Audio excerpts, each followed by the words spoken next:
बिस्मिल्लाहिर्रहमानिर्रहीम, अस्सलाम वालेकुम, hope you all are good. हम पढ़ रहे थे केमिस्ट्री का चैप्टर केमिकल बॉन्डिंग, और आज की वीडियो में हम डिटेल में डिस्कस करेंगे coordinate covalent bond and metallic bonding concept. और एग्ज़ाम के पॉइंट ऑफ व्यू से भी दोनों बॉन्ड ही इंपॉर्टेंट है, और इन दोनों बॉन्ड से रिलेटेड एमसीक्यूज़ और शॉर्ट क्वेश्चंस एग्ज़ाम में आते हैं, वो भी मैं आपको बता दूंगा और एक्सप्लेन भी करता हूँ। वीडियो को ध्यान से देखिएगा ताकि इन टॉपिक से रिलेटेड जब क्वेश्चंस एग्ज़ाम में हैं तो आप कॉन्फिडेंटली अटैम्प्ट कर सकें। चलिए स्टार्ट करते हैं। सबसे पहले हमारे पास कोऑर्डिनेट कोवलेंट बॉन्ड क्या होता है। कोऑर्डिनेट कोवलेंट बॉन्ड जो है वो टाइप ही है एक किस्म की कोवलेंट बॉन्ड की, टाइप ऑफ कोवलेंट बॉन्ड, ठीक है। और इसको आप फिर इसकी अगर डेफिनेशन देखेंगे, it is a type of bond where the shared pair of electron comes from a single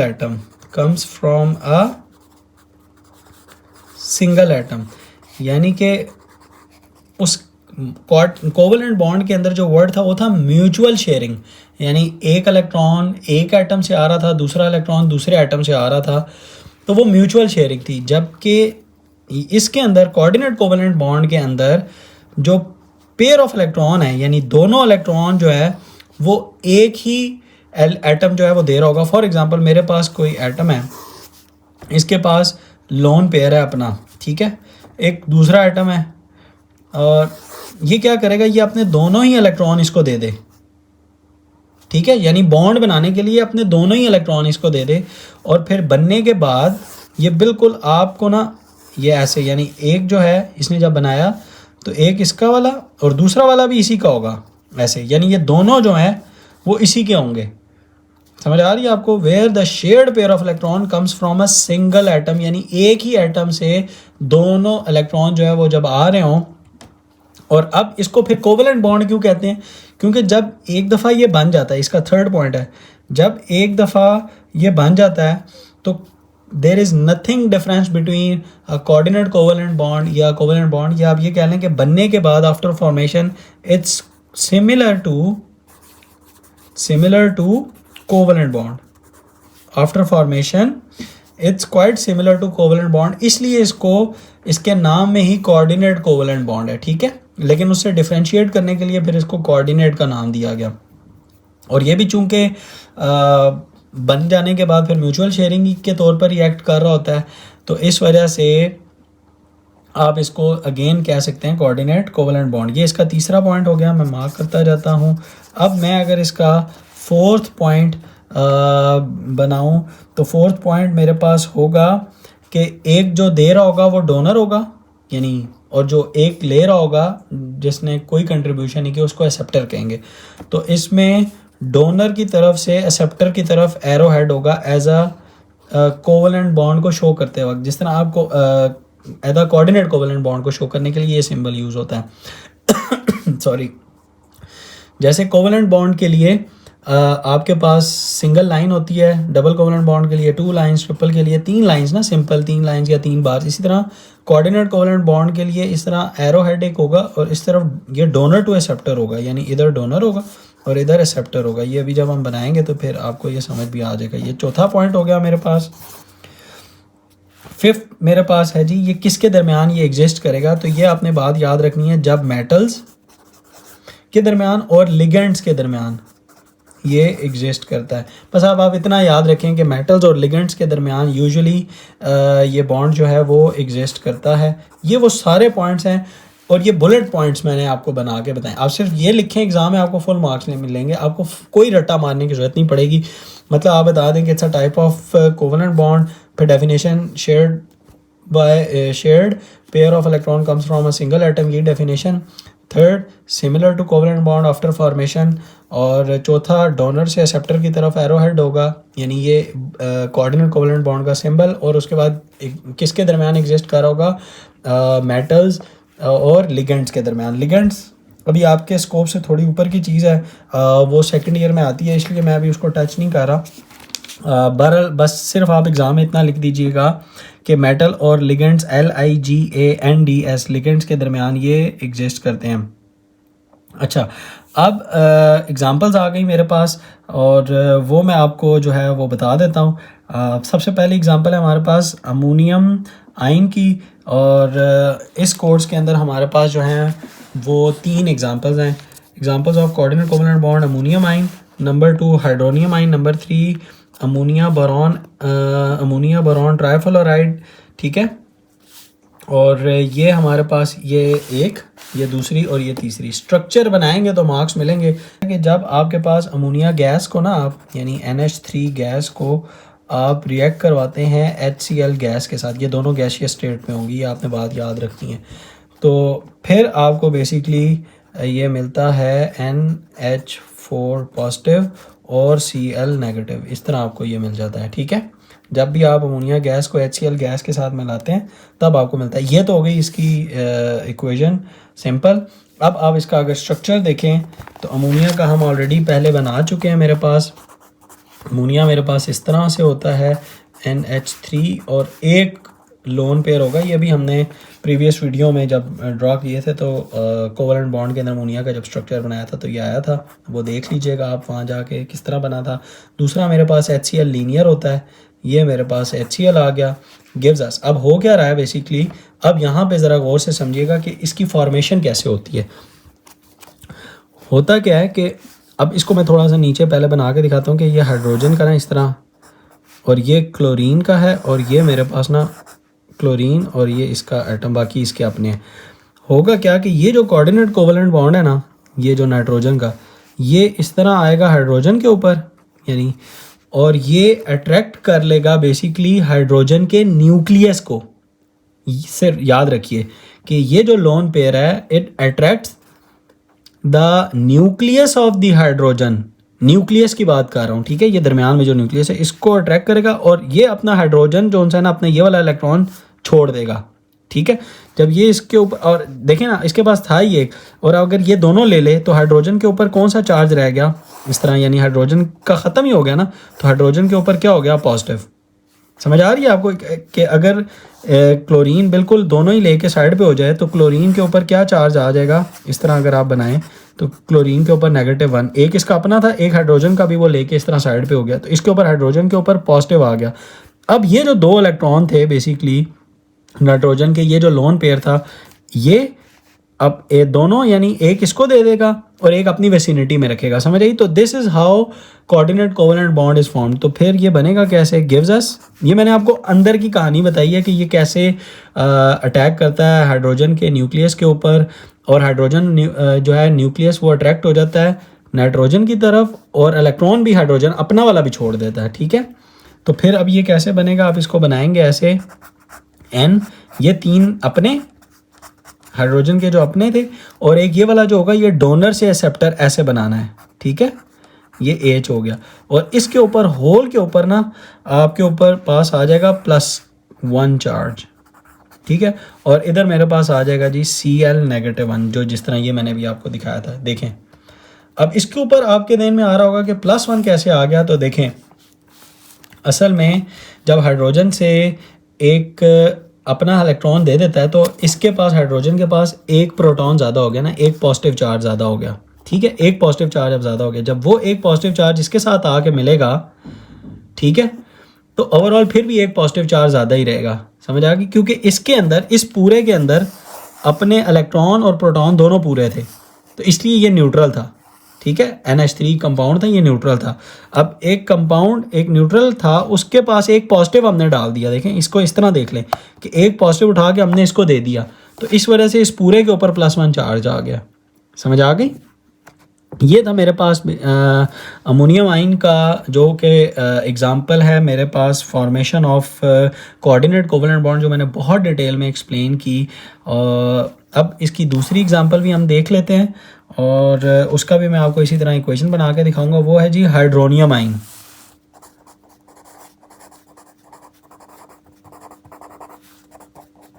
अच्छा, हाइड्रोनियम आयन की क्या होगी, वो कहता है कि जब HCl गैस जो है ना, ये याद रखें, डिज़ोल्व हो वाटर के अंदर, ठीक है। यानी मेरे पास मैं अगर इक्वेशन बनाऊँ, H2O हो प्लस HCl गैस हो, ये गैसियस स्टेट में हो, और ये डिज़ोल्व हो जब वाटर के अंदर, तो मेरे पास आयनिक स्टेट के अंदर हाइड्रोजन क्लोराइड बने HCl, ठीक है, या हाइड्रोक्लोरिक एसिड भी जिसको कहते हैं। ये HCl अभी गैस है, तो ये जब वाटर के अंदर एब्जॉर्ब हो तो मेरे पास हाइड्रोक्लोरिक एसिड, वो ऑब्वियसली वो होगा HCl ही, ठीक है, लेकिन वो एक्वस होगा।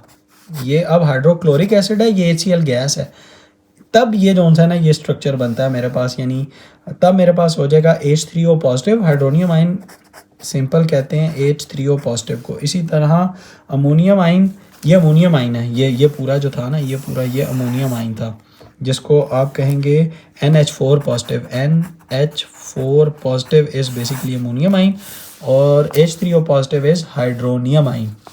अच्छा, ये मैंने इक्वेशन लिखवा दी आपको, और ये भी बिल्कुल इसी तरह ही होगा मेरे पास कि मैं अब वाटर के जो है 2 लोन पेयर बना देता हूँ, 1 और 2, एक ये, एक हाइड्रोजन इधर और एक हाइड्रोजन, हम ऑलरेडी ये स्ट्रक्चर पढ़ चुके हैं। और इधर मेरे पास हो जी HCl प्लस H और Cl, तो होगा क्या, बिल्कुल इसी तरह ये लोन पेयर अटैक करेगा इसके हाइड्रोजन के न्यूक्लियस के ऊपर, ठीक है, जिस तरह मैंने भी आपको बताया था।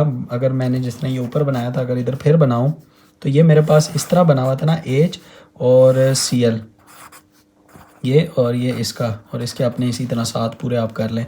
तो इसका ये जो लोन पेयर है ये इसके हाइड्रोजन के न्यूक्लियस के ऊपर अटैक करता है और उसको अपनी तरफ अट्रैक्ट करता है, तो हाइड्रोजन अपना भी इलेक्ट्रॉन छोड़ देता है। तो फिर सिचुएशन क्या होती है, इंटरमीडिएट स्टेट अगर मैं आपको दिखाऊं तो दरमियान में सिर्फ H पॉजिटिव, कोई इलेक्ट्रॉन नहीं, उसके ऊपर एक पॉजिटिव चार्ज यानी ये प्रोटॉन हो गया, और जो क्लोरीन है मेरे पास वो मुझे नज़र आएगी कुछ इस तरह से -1, ठीक है, ये क्लोरीन, क्योंकि उसने इस हाइड्रोजन का भी इलेक्ट्रॉन अपनी तरफ कर लिया हुआ है ना, तो इसलिए +1 -1 क्लोरीन के ऊपर चार्ज आ गया। और अब जब ये एक +1 आप इस वाटर के मालिक्यूल जब ले लेगा तो फिर इसका स्ट्रक्चर कैसे होगा, इस तरह के ऑक्सीजन, हाइड्रोजन, हाइड्रोजन, अब ये 90 डिग्री पे आप बना लें, और ये मेरे पास आ जाएगा डोनर से एक्सेप्टर की तरफ, ये वाला हाइड्रोजन, ये वाला जो हाइड्रोजन वो इधर दिखाया हुआ है कि ये डोनर से एक्सेप्टर हो गया, और ये पूरे के ऊपर कौन सा चार्ज आ गया, +1, और एक Cl नेगेटिव हो गया मेरे पास, ठीक है। ये था मेरे पास बेसिकली हाइड्रोनियम आयन की फॉर्मेशन, जो कि एग्जांपल है कोऑर्डिनेट कोवेलेंट बॉन्ड की, ठीक है बच्चों, आपको ये समझ आ गई ये किस तरह हो रहा है। ये बात याद रखनी कि न्यूक्लियस के ऊपर अटैक करता है और हाइड्रोजन जो है अपना इलेक्ट्रॉन छोड़ के उसकी तरफ अट्रैक्ट हो जाता है, ठीक है, और दोनों चूंकि ऑक्सीजन ही लेकर आ रहा है इसलिए इसको कोऑर्डिनेट कोवेलेंट बॉन्ड भी कहते हैं। अच्छा, तीसरी एग्जांपल बहुत ही इंपॉर्टेंट एग्जांपल है जिसमें आपके पास NH3 और BF3 के दरमियान ये रिएक्शन होता है। तो होगा क्या कि NH3 और BF3 के दरमियान ये रिएक्शन है। अच्छा, अब NH3 और BF3 को अगर आप देखें तो दोनों का अलग-अलग इस तरह होता है कि N, अभी हमने ऊपर बनाया भी था अमोनिया का, तो बेसिकली H और H हो गए और एक लोन पेयर है, प्लस BF3 को अगर आप देखें तो B और F के ऊपर कोई लोन पेयर नहीं है, ठीक है।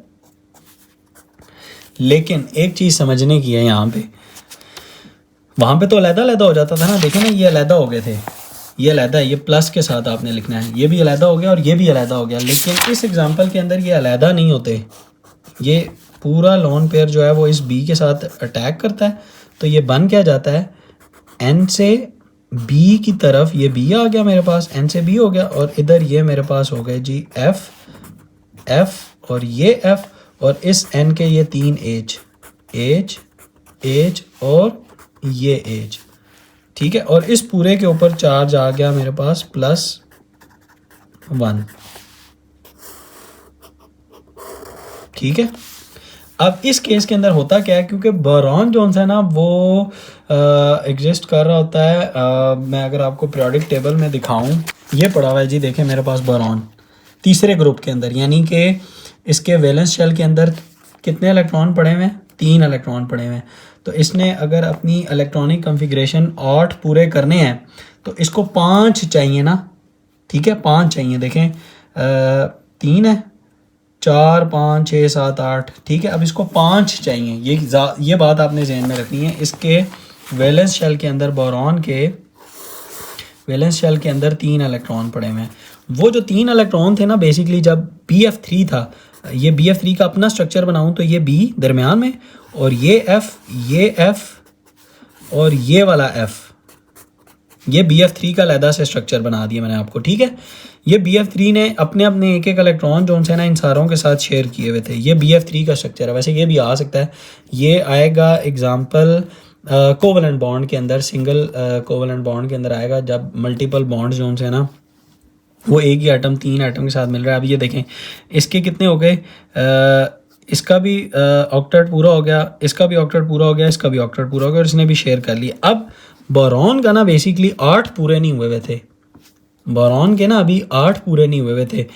तो होगा क्या कि बोरॉन को 8 पूरे देने के लिए फिर नाइट्रोजन अपने दोनों लोन पेयर फिर इसको दे देता है, ठीक है। अभी देखें इसके 6 हैं, 1 2 3 4 5 6। तो ये वाले जो 2 इलेक्ट्रॉन जोन्स है वो जब इसकी वेसिनिटी में आते हैं, दोनों आगे ना, क्योंकि कोवलेंट बॉन्ड जो होता है वो अगर अलग-अलग देखें तो दोनों की वेसिनिटी में आ गया, यानी वो चार्ज क्लाउड, 2 इलेक्ट्रॉन का चार्ज क्लाउड इसकी वेसिनिटी में आ गया। अब देखें इसके 8 पूरे हो गए, 1 2 3 4 5 6 7 8, समझ आ गई। इधर से भी देख सकते हैं आप, ये एक और एक इसका था, एक ये लेकर आया था, एक ये लेकर आया था, एक ये लेकर आया था। तो 1 2 3 4 5 6, और ये वाले जो 2 जो इसकी उसमें आ गए, ये भी 8 पूरे हो गए इसके, ठीक है। बोरॉन के इस तरह से ये 8 पूरे होते हैं। ये अंदर की वो कॉन्सेप्ट था जो मैंने आपको एक्सप्लेन किया।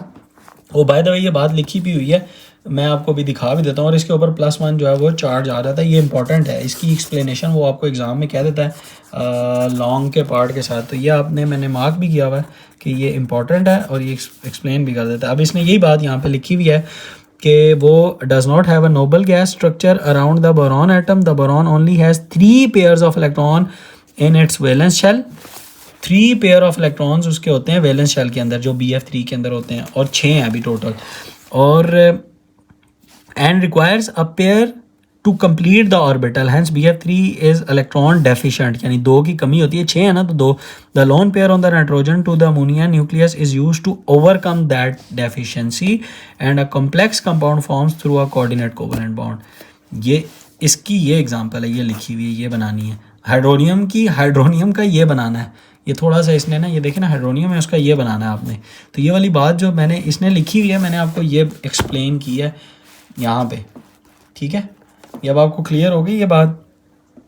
अच्छा, इसमें अब एक ना 2 कुछ छोटे छोटे सवाल भी हैं कि differentiate between polar and non polar, and how is the coordinate covalent bond different from the normal covalent bond. अच्छा, कोऑर्डिनेट कोवलेंट बॉन्ड और कैसे आप डिफरेंशिएट करेंगे कोऑर्डिनेट कोवलेंट बॉन्ड को और कोवलेंट बॉन्ड को, जी बताएं। हम पढ़ चुके हैं ना ऑलरेडी। एक तो ये कि जो सबसे बड़ा डिफरेंस है वो ये है कि इसमें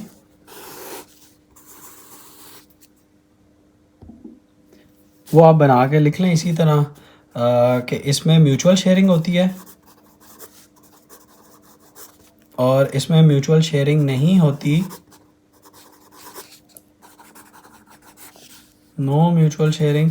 जबकि इसके अंदर म्यूचुअल शेयरिंग नहीं होती, जबकि इसके अंदर एक ही इलेक्ट्रॉन जो है ना वो डोनेट कर रहा होता है, यानी इलेक्ट्रॉन पेयर जो है वो आ रहा होता है फ्रॉम 1 एटम, ठीक है।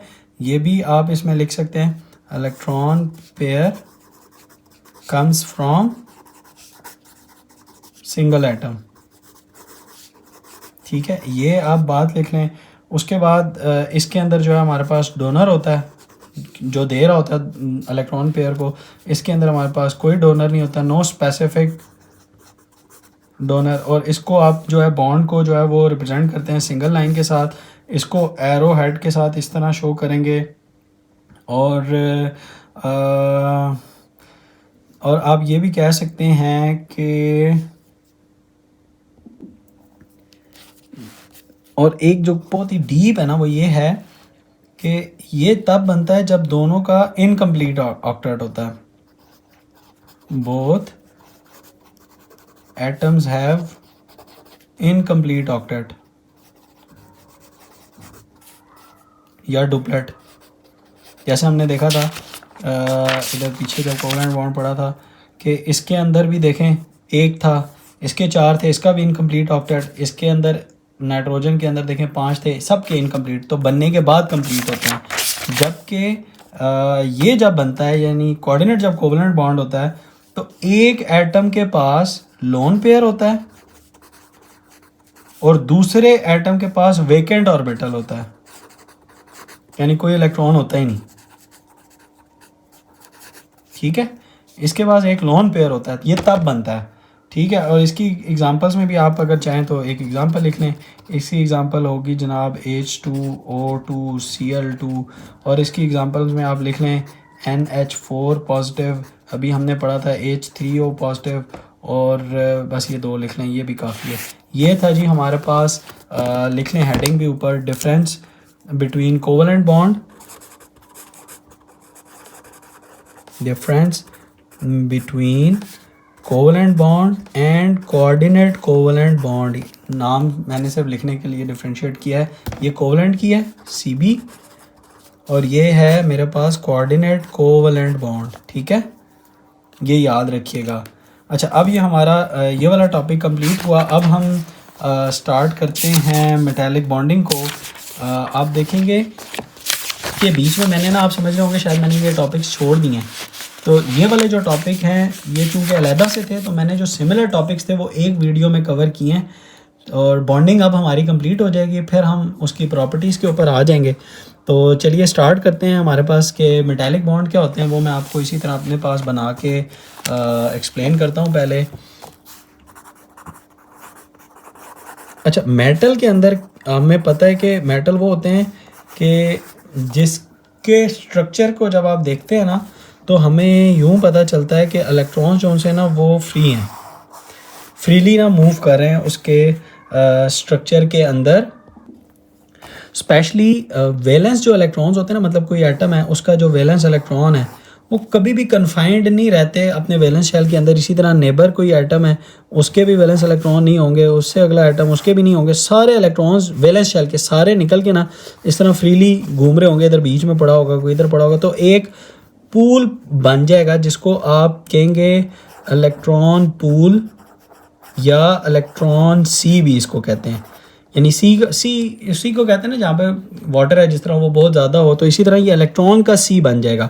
यानी इस तरह एटम एटम एटम है, ठीक है, और बीच में इलेक्ट्रॉन्स ही इलेक्ट्रॉन्स हैं। ठीक है, सबके जो वैलेंस शेल के इलेक्ट्रॉन है हर एटम का वो बाहर इस तरह आ गया, वो कन्फाइंड नहीं है न्यूक्लियस के अंदर ना। तो ये क्या बन गया, ये एक इलेक्ट्रॉन सी बन चुका है। और इस थ्योरी को भी कहते हैं आप इलेक्ट्रॉन पूल थ्योरी भी कहते हैं। ठीक है, जो इस चीज़ को एक्सप्लेन करती है, या इलेक्ट्रॉन सी थ्योरी भी कहते हैं। और वो यही है कि मेटल्स के अंदर वैलेंस शेल के जो इलेक्ट्रॉन है वो कन्फाइंड नहीं रहते अपने वैलेंस शेल के अंदर, और वैलेंस इलेक्ट्रॉन सारे के सारे इस तरह फ्रीली मूव कर रहे होते हैं, और इसको कहते हैं आप इलेक्ट्रॉन पूल थ्योरी या इलेक्ट्रॉन सी थ्योरी। अच्छा, अब इससे बॉन्डिंग का क्या ताल्लुक है? बॉन्डिंग मैंने आपको जिस तरह बताया था कि ये फोर्स ऑफ अट्रैक्शन को कहते हैं। कोई भी बॉन्डिंग है जिसमें आयनिक है, कोवलेंट है, कोऑर्डिनेट कोवलेंट है। बाय द वे इस वीडियो के एंड में मैं ज़रा कंपेयर भी करूँगा चारों बॉन्डिंग्स को ना, तो ये भी एक फोर्स ऑफ अट्रैक्शन है। तो ये कैसे मेटल्स के अंदर आ गई, जिसकी वजह से मेटल की स्पेसिफिक यकीन जाना प्रॉपर्टीज़ बनती हैं। यानी इस मेटालिक बॉन्डिंग की वजह से ना मेटल की ख़ास प्रॉपर्टीज़ हैं जो कि लाइफ में हमें बहुत फ़ायदा दे रही हैं, जिनका डेली लाइफ में बहुत ज़्यादा यूज़ है। अब होता क्या है कि ये जो इलेक्ट्रॉन्स हैं जो सारे के सारे बीच में आ गए हैं ना, अब ये बेसिकली फोर्स ऑफ अट्रैक्शन का बायस बनते हैं इन एटम्स को, और बहुत स्ट्रॉन्ग फोर्स ऑफ अट्रैक्शन होती है। यानी आयनिक बॉन्ड के बाद अगर आप कोई बॉन्ड स्ट्रॉन्ग है ना, तो वो मेटालिक बॉन्ड है जो कि बहुत स्ट्रॉन्ग बॉन्ड है। होगा क्या कि ये जितने भी इलेक्ट्रॉन्स हैं, अब ये क्योंकि क्लाउड है ना, इस तरह अगर मैं इसको क्लाउड के तौर पर दिखाऊँ ना तो आपको फिर सही पता चलेगा। अब होगा क्या, फॉर एग्जांपल ये क्लाउड है, अब इन सारों के ऊपर देखें पॉजिटिव चार्ज आ जाएगा, क्योंकि इलेक्ट्रॉन जो हैं वो उसके वैलेंस शेल से निकल गए।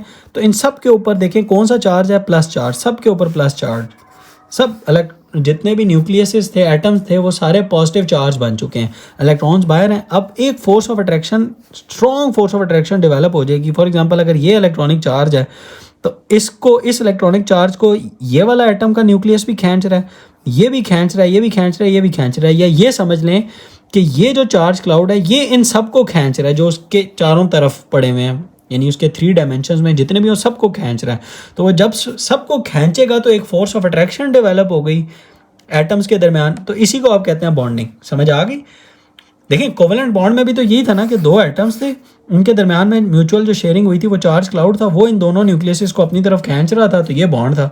इसी तरह मेटालिक बॉन्ड के अंदर भी ये जो चार्ज क्लाउड हैं सारे, ये सारे पॉजिटिव चार्जेस को अपनी अपनी तरफ खींच रहे हैं। इस वजह से मेटालिक बॉन्डिंग एक बनती है और फोर्स ऑफ अट्रैक्शन है, और ये बहुत ज़्यादा स्ट्रॉन्ग है। होप कि अब आपको ये चीज़ क्लियर हो गई होगी कि मेटालिक बॉन्डिंग होती क्या है। ठीक है, अच्छा अब आपने करना क्या है, ये डेफिनेशन हो गई, ये आप इस तरह स्ट्रक्चर बनाएंगे। ये पॉजिटिव न्यूक्लियस के लिए नहीं है, ये पॉजिटिव चार्ज बन जाएंगे और सारे ये बाहर आ गए। अच्छा, एक वर्ड है जी डीलोकलाइज्ड इलेक्ट्रॉन्स। ये कौन से इलेक्ट्रॉन? डीलोकलाइज्ड को समझने के लिए आप लोकलाइज समझ लें पहले। लोकलाइज्ड वो होते हैं जो न्यूक्लियस के अंदर ही रहते हैं। ठीक है, लोकल यानी लोकलाइज्ड, और डीलोकलाइज वो जो अपनी जगह से हट जाए और फ्रीली घूम रहा हो तो उसको डीलोकलाइज्ड कहते हैं। अब ये जितने भी इलेक्ट्रॉन हैं ये सारे अपने अपने वैलेंस शेल से निकल गए ना, इसलिए इन सारे इलेक्ट्रॉन्स को कहेंगे डीलोकलाइज्ड इलेक्ट्रॉन्स। अच्छा, ये मेटालिक बॉन्डिंग हो गई। फिर कहते हैं the properties of metal that are consequences of metallic bonding include. वो कहते हैं कि अच्छा अब बताएं कि वो कौन कौन सी प्रॉपर्टीज़ हैं जो कि इस तरह की बॉन्डिंग या मेटालिक बॉन्डिंग की वजह से अराइज होती हैं। वो 4 हैं, ये शॉर्ट क्वेश्चन का आंसर है, जिसमें सबसे पहले मेलेबिलिटी, डक्टिलिटी, और इसी मेल्टिंग पॉइंट की वजह से हाई मेल्टिंग और बॉइलिंग पॉइंट्स होंगे मेटल्स के। इलेक्ट्रिकल कंडक्टिविटी भी होगी, हाई होगी, और थर्मल कंडक्टिविटी भी होगी, वो भी ज़्यादा हाई होगी। और तीसरी चीज़ मेटालिक क्लस्टर होगा। ये 3 लिखी हुई हैं, इलेक्ट्रिकल, थर्मल कंडक्टिविटी यानी 1 2 3 4 5, और मेटालिक क्लस्टर यानी 6। लस्टर कहते हैं चमक। आपने देखा होगा मेटल बहुत शाइन देते हैं। मेटल को अगर आप चमकाएं ना, उसको पॉलिश करें तो वो बहुत ज़्यादा शाइनी होता है। ये मेटालिक क्लस्टर, ये इसकी 6ठी प्रॉपर्टी है। 6 प्रॉपर्टीज़ हैं जो कि मेटल्स के अंदर मेटालिक बॉन्डिंग की वजह से आती हैं। तो अगर आपको वो शॉर्ट क्वेश्चन में पूछे कि why metals are ductile, why metals are malleable, why metals have high melting and boiling point, तो आपने उन सब का आंसर देना है एक ही कि उनके अंदर मेटालिक बॉन्डिंग होती है। Which makes them malleable, which makes them ductile, which makes metals high, which makes metals have high melting and boiling points, which makes metals higher electrical conductivity and thermal conductivity, which makes metals metallic luster। अच्छा, अब इन जितनी भी properties थी ना उनके reason और उसने समझ लें अलग-अलग से शॉर्ट क्वेश्चन बना के आपको दे दिए। ये इसने वैसे ही ना एक्स्ट्रा ही काम किया है। जैसे उसने कहा कि मेटल्स हैव जॉइंट स्ट्रक्चर्स और metallic bonding is strong due to which metals have very high melting and boiling point, this makes them thermally stable. अब आपको ये शॉर्ट क्वेश्चन दे सकता है कि why metals are thermally stable. ये short question है कि why metals are thermally stable. यानी थर्मली स्टेबल का मतलब क्या है? आपने देखा होगा लोहा है ना, उसको आप जितनी भी हीट दें वो टूटता नहीं है। थर्मल स्टेबल का मतलब होता है जिस तरह फॉर एग्जांपल मेरे पास बॉन्ड हो ना HCl, ठीक है, अब मैं इसको अगर हीट दूं तो जब ये हाइड्रोजन और ये क्लोरीन अलग हो जाएं, ठीक है, अब इसका मतलब यह है कि अब ये जिस पॉइंट पे अलग होंगे ज़्यादा एनर्जी देंगे तो फिर इसका मतलब ये है कि ये थर्मली स्टेबल नहीं है। जब ये टूट जाएं तो इसका मतलब ये थर्मली स्टेबल नहीं है। स्टेबल वो होगा जिसको जितनी भी हीट दो वो टूटे नहीं, वो एक ही रहे। समझ आ गई? तो मेटल्स जो उनसे आपने देखा होगा जितनी भी हीट दो उनको वो गर्म हो जाते हैं, ठीक है, लेकिन वो टूटते ही नहीं है, वो थर्मली स्टेबल हैं। और वो क्यों है? Short question. उनके हाई स्ट्रक्चर, या इसका आंसर है यहाँ से यहाँ तक, ये शॉर्ट क्वेश्चन। उनके हाई स्ट्रक्चर्स होते हैं, मेटालिक बॉन्ड बहुत स्ट्रॉन्ग होता है जिसकी वजह से उनके हाई मेल्टिंग और बॉइलिंग पॉइंट्स हैं, which makes them thermally stable. दूसरा शॉर्ट क्वेश्चन क्या है कि आप इनको वायर्स और शीट्स में क्यों कन्वर्ट कर लेते हैं? मेलेबल का मतलब होता है जिसको आप शीट्स में कन्वर्ट कर लें या जिनकी आप शीट्स बना लें। डक्टाइल वो होते हैं जिनको आप वायर्स में कन्वर्ट कर लें, ठीक है। आप मेटल्स की वायर्स और शीट्स कैसे बना सकते हैं? क्योंकि जैसे ही आप उसके ऊपर प्रेशर डालते हैं ना, देखें ये जिस तरह है, ये इसने बनाया हुआ है ये वाला सेकंड पॉइंट के लिए। होता क्या है कि जैसे ही आप फोर्स या प्रेशर अप्लाई करते हैं किसी भी मेटल के ऊपर, उसकी जो लेयर्स हैं वो स्लिप कर जाती हैं एक दूसरे के ऊपर से। तो जब एक लेयर दूसरे के ऊपर से स्लिप करेगी तो वो वायर्स और शीट्स में कन्वर्ट हो जाएगी। यही लिखा हुआ है, the layers are able to slide over each other which makes metals to bend and shaped, this makes them malleable and ductile, they can be drawn into wires and sheets. तो ये short question के how या why metals can be drawn into wires and sheets, या why metals are malleable and ductile. तो इसका answer यहाँ से यहाँ तक लिखना है कि जब फोर्स अप्लाई होगी, प्रेशर अप्लाई होगा, तो उसकी लेयर्स एक दूसरे के ऊपर से स्लिप पास ओवर ईच अदर। और ये आपने फिगर्स भी बनानी है इसके साथ, हर एक के साथ, इसके साथ ये वाली फिगर बनाएंगे, दूसरे के साथ ये वाली बनाएंगे। तीसरे पॉइंट की ये फिगर है कि मेटल्स क्यों गुड कंडक्टर ऑफ इलेक्ट्रिसिटी होते हैं या उनकी थर्मल कंडक्टिविटी होती है, बिकॉज ऑफ द फ्री या डी लोकलाइज्ड इलेक्ट्रॉन्स। ठीक है, metals are good conductors of electricity because metals have delocalized electrons and can move freely. The delocalized electron can also transfer energy. अब ये यहाँ तक एक शॉर्ट क्वेश्चन है, और दूसरा अगर आप बनाएंगे तो वो भी यही होगा कि जो डीलोकलाइज्ड इलेक्ट्रॉन है वो ट्रांसफ़र ऑफ एनर्जी भी कर सकते हैं in the form of heat, यानी इस वजह से उनकी थर्मल कंडक्टिविटी हाई होती है। तो आपने देखा होगा कि अगर आपके पास एक लोहे का कोई चादर है, अगर आप उसको एक साइड से हीट दें तो थोड़ी देर के बाद दूसरी साइड भी गर्म होना शुरू हो जाती है। क्योंकि वो जो फ्री इलेक्ट्रॉन्स हैं वो इधर से एनर्जी ट्रांसफ़र करते हैं ना दूसरे साथ वाले नेबरिंग इलेक्ट्रॉन को। जैसे एक इलेक्ट्रॉन है, इसके पास एनर्जी है, ये जब इससे टकराएगा तो इसको एनर्जी देगा, वो साथ वाले को देगा, तो वो हाई एनर्जी का मतलब होता है टेम्परेचर, और वो एनर्जी पूरे पे ट्रांसफ़र हो जाएगी। ठीक है, इसीलिए जो आपके पॉट्स हैं आपने देखा होगा कि वो मेटल्स के होते हैं ताकि खाना पकाया जा सके, और जो उनके हैंडल्स होते हैं वो नॉन मेटल्स के होते हैं क्योंकि वो थर्मली कंडक्टर नहीं होते, ताकि वो गर्म ना हो और आप उनको हैंडल को आराम से पकड़ के अपने हाथ जलाए बगैर बना सके। अब खाना जो बनाना था वो ऑब्वियसली तभी होगा जब यहाँ पे जब आप हीट देंगे तो वो अंदर ट्रांसफ़र होगा। इसलिए जो पॉट्स होते हैं ये मेटल्स के, और हैंडल जो हैं वो नॉन मेटल्स के होते हैं। ठीक है, ये आपने बात याद रखनी है। और ये सब क्यों है? क्योंकि डी लोकलाइज्ड इलेक्ट्रॉन्स हैं, फ्री इलेक्ट्रॉन्स हैं, जिसकी वजह से आपकी इलेक्ट्रिसिटी भी फ्लो करती है और वो एनर्जी भी ट्रांसफ़र कर सकते हैं। ये 3 शॉर्ट क्वेश्चंस थे, तीनों के आंसर एक ही हैं, metallic bonding, but a little bit difference. Hope कि आपको मेटालिक बॉन्डिंग भी समझ आ गई होगी। अब लास्ट कंपैरिजन, ठीक है, और वो कंपैरिजन क्या है जी? ऑन बस लाइटली क्विक नोट के बॉन्डिंग और उसकी जो 3 या 4 टाइप्स थी वो क्या है। बॉन्डिंग मैंने आपको जिस तरह बताया था जी, फोर्स ऑफ अट्रैक्शन होगी, फोर्स ऑफ अट्रैक्शन का नाम है। अब केमिकल बॉन्डिंग यानी एटम्स के दरमियान जो फोर्स ऑफ अट्रैक्शन रहे और वो उनको इकट्ठा करके रखे ना, यही बॉन्डिंग है। और दूसरा आयनिक बॉन्ड कब होगा? कोवेलेंट के अंदर क्या होगा? कोऑर्डिनेट कोवेलेंट बॉन्ड के अंदर क्या होगा, और मेटालिक के अंदर क्या होगा? अच्छा, आयनिक के अंदर क्या होता है कि 2 एटम है, एक से इलेक्ट्रॉन निकलता है, दूसरे के पास चला जाता है, तो एक के ऊपर पॉजिटिव चार्ज आ जाता है और दूसरे के ऊपर नेगेटिव चार्ज आ जाता है। और इस तरह ये जो 2 चार्ज्ड आयंस के दरमियान जो फोर्स ऑफ अट्रैक्शन होती है, देखें ना, पूरे के ऊपर अब पूरा एज अ पॉजिटिव चार्ज के तौर पर बिहेव करेगा आयनिक में, और ये वाला जो एटम है दूसरा, ये पूरा एज अ नेगेटिव चार्ज के तौर पर बिहेव करेगा। तो एक पॉजिटिव चार्ज और एक नेगेटिव चार्ज के दरमियान जो अट्रैक्शन हो जाएगी, इसको आप कहेंगे जी आयनिक बॉन्ड। ये समझ आ गई आपको बात? कोवेलेंट क्या होगा? दोनों अपने अपने इलेक्ट्रॉनिक क्लाउड शेयर करेंगे, दरमियान में म्यूचुअल शेयर होगा क्या कि ये इलेक्ट्रॉन इस न्यूक्लियस को भी अपनी तरफ खींच रहा है और इसके न्यूक्लियस को भी अपनी तरफ खींच रहा है, और ये एक फोर्स ऑफ अट्रैक्शन डेवलप हो गई, और इसको आप कहते हैं जी covalent bond. Coordinate covalent bond के अंदर क्या होता है कि एक के पास फ्री इलेक्ट्रॉन या इलेक्ट्रॉनिक आप समझ लें लोन पेयर होगा, और दूसरे के पास वेकेंट न्यूक्लियस होगा, या एक ही अपने दोनों इलेक्ट्रॉन दे देगा, तो वो भी जब बन जाएगा तो बिहेव करेगा बिल्कुल इसी तरह चार्ज क्लाउड यानी कोवेलेंट बॉन्ड की तरह ही। ठीक है, समझ आ गई आपको? एक ही दोनों दे देता है, यानी जो लोन पेयर है वो comes from the single atom. समझ आ गई? वो दरमियान में, यानी एक ही इलेक्ट्रॉन जो है वो दरमियान में अपना चार्ज क्लाउड दे देगा। अब ये दोनों शेयर कर लेंगे। अब शेयर करने के बाद ये चार्ज क्लाउड इसके न्यूक्लियस को भी खींच रहा है, इसके न्यूक्लियस को भी खींच रहा है, तो ये फोर्स ऑफ अट्रैक्शन आ गई ना, तो इसको कहेंगे आप कोऑर्डिनेट कोवेलेंट बॉन्ड। और इसको मतलब डोनर से ऐसे रिप्रेजेंट करेंगे, इसको ऐसे, इसका कोई सिंबल नहीं है। और मेटालिक बॉन्ड के अंदर क्या होता है कि आपके पास पूरे स्ट्रक्चर के अंदर इलेक्ट्रॉन का पूल बन जाता है, जिसको मैंने अभी बताया था इलेक्ट्रॉन पूल थ्योरी या इलेक्ट्रॉन सी थ्योरी, और वो सारे पॉजिटिव चार्जेस बन जाते हैं जो एटम्स होते हैं, क्योंकि इलेक्ट्रॉन जो होते हैं वो अपने वैलेंस शेल से बाहर आ जाते हैं, सारे इलेक्ट्रॉन्स इस तरह पड़े हुए हैं, तो यानी सारा चार्ज क्लाउड समझ लेना। अब ये पूरे का पूरा चार्ज क्लाउड जो है वो इन सारे पॉजिटिव चार्जेस को ऐसे अपनी तरफ खींचे हुए है, तो एक बहुत strong force of attraction develop हो गई और उस स्ट्रॉन्ग फोर्स ऑफ अट्रैक्शन को आप कहते हैं जी मेटालिक बॉन्ड। ये था जी हमारे पास अल्हम्दुलिल्लाह हमारी बॉन्डिंग जो है वो कंप्लीट हो गई। होप कि आपको ये तमाम के तमाम बॉन्ड जो मैंने आखिर में समअप किए ये आपको समझ आ गए होंगे। अपने दोस्तों के साथ भी वीडियो ज़रूर शेयर किया करें ताकि वो भी फ़ायदा उठा सकें।